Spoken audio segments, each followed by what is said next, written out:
धीमहि तन्नो वासुदेवाय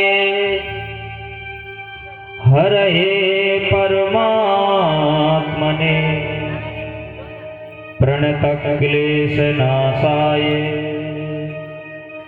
गोविन्दाय नमो नमः।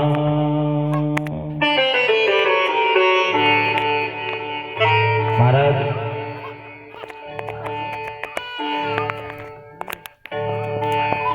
श्री धुंधकारी ने भागवत की कथा सुनी और भागवत की कथा सुन करके उसने अपना कल्याण कर लिया। मरने के बाद प्रेत योनि में चला गया और प्रेत योनि में रह करके उसने 7 दिन प्रभु की कथा सुनी और 7 दिन कथा सुन करके उसने वो परम धाम प्राप्त कर लिया जो राजा परीक्षित को धाम मिला था। भगवान की ये कथा मंगलमय है, मंगल करने वाली है। जो एक बार इसकी शरण में आ जाता है उसे भगवान परम धाम की प्राप्ति करा देते हैं।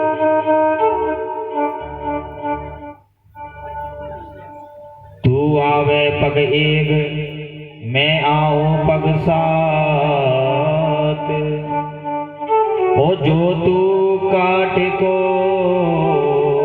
तो मैं लोई की डांट। एक बार अगर हम आगे आते हैं ना तो भगवान हमारे लिए 7 कदम आगे आते हैं।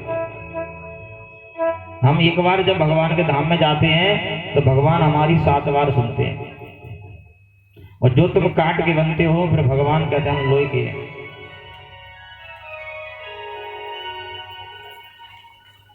नैमिषारण्य में सूत जी महाराज कथा सुनाते हैं 88,000 श्रोताओं को।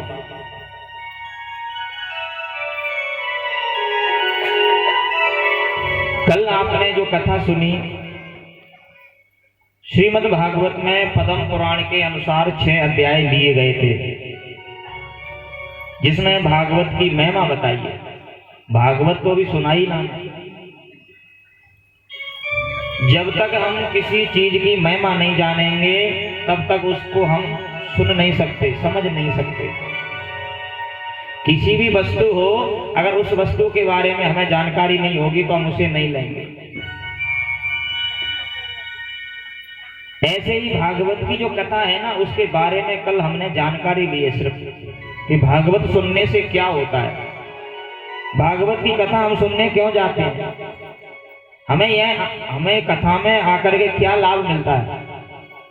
क्योंकि ये संसार के श्रोता हैं, ये संसार के मानव हैं और ये जो मृत्यु लोग हैं, और मृत्यु लोग में जो प्राणी रह रहे हैं ये प्राणी जो है बिना स्वार्थ के सेवा करने वाले हैं।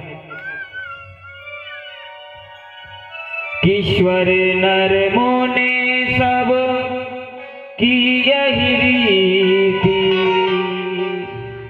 स्वार्थ लागे करे सब प्रीति, स्वार्थ लागे करे सब प्रीति।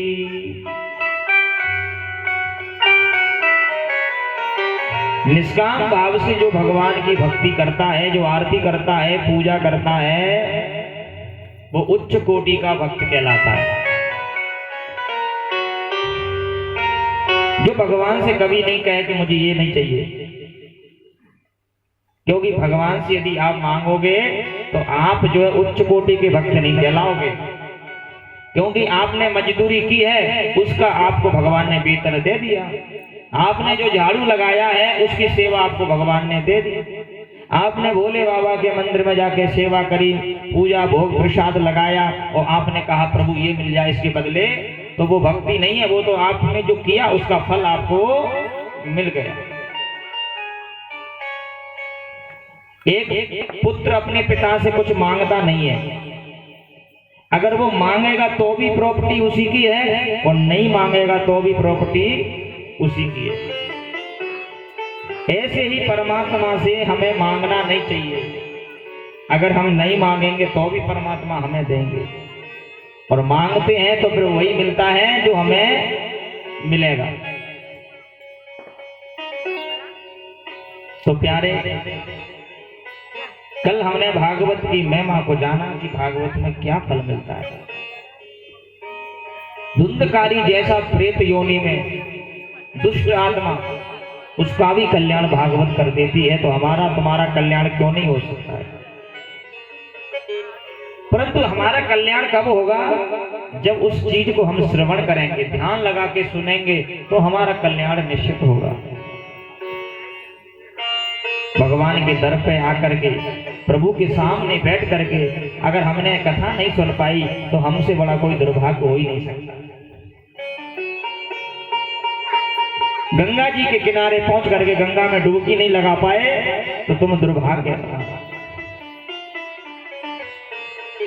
क्योंकि संसार में जो आया है उसे एक दिन जाना ही पड़ेगा।